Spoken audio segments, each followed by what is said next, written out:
Hey, it's Eric Crawford, and I'm here in the empty sports department at WDRB News.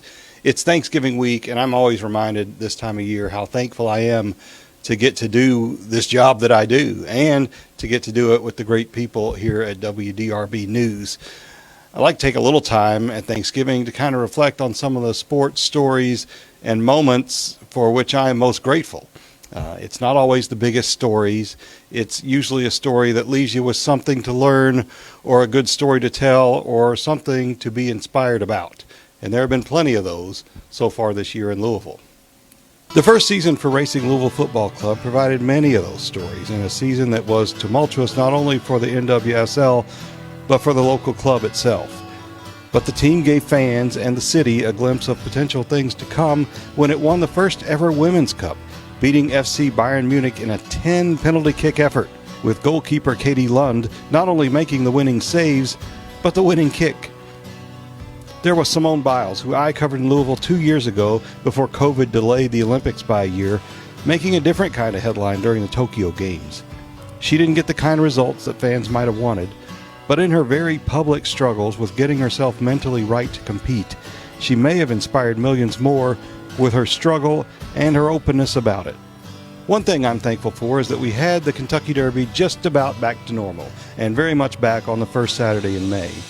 And we got back, at least some of us in the media did in a limited way, our mornings on the backside, which not only gave us a memorable snowy morning in late April, but a brilliant backside sunset that I'll never forget. We met some new friends. There's the remarkable Nadia Nadim, who escaped her home in Afghanistan with her mother and sisters at age 12 and rose from a refugee camp to an international soccer star. Now she's settled in Louisville to bring an important voice and a pretty good game to the city. We caught up with old friends.